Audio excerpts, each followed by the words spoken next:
এইটা বাস্তবায়ন করতে হবে, আইনে পরিণত করতে হবে। কিন্তু সরকার কি তাল বাহানা শুরু করছে।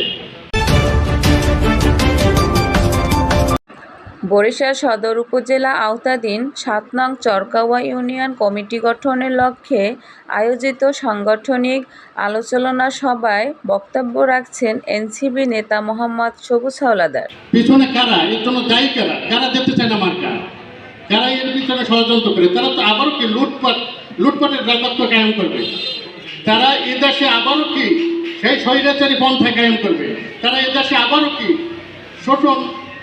শোষণ মুক্ত যে বাংলাদেশ গড়ার স্বপ্ন এটা দলিত করে দেবে। সেহেতু আমাদেরকে সবাইকে কাঁধে কাঁধ মিলিয়ে এক বাক্যে এনসিপির সাথে কাঁধে কাঁধ মিলিয়ে থাকতে হবে। N1 ওয়ার্ড, গ্রাম, পাড়া, মহল্লায়, এমনকি ঘরে ঘরে এনসিপির বার্তা, সাপলা মার্কার বার্তা সকলকে পৌঁছে দিতে হবে। আর আমরা কোনো দেশের দাসত্ব করতে রাজি না। দাসত্ব এনসিপি কোনো দেশের দাসত্ব করবে না। আমরা মধ্যমপন্থী একটা দল।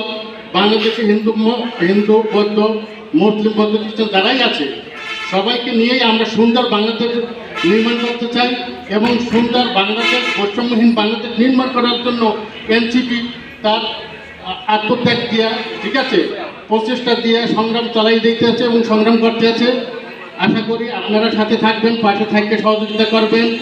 আর আমরা দুইটা জিনিস, জুলাই সনদ বাস্তবায়ন এবং সংস্কার, এছাড়া আমরা নির্বাচন হইতে দেব না। আপনারা কি চান যে নির্বাচন হোক? কারণ এগুলো ছাড়া নির্বাচন হইলে এ বাংলাদেশের আর অস্তিত্ব থাকবে না, বাকিটাও যাবে। এ বাংলাদেশ আরো 50 বছর পিছনে যাবে। ঠিক আছে, এখানে আরো সম্মানিত লোকজন আছে। এই সামান্য বক্তব্য করে আমি আমার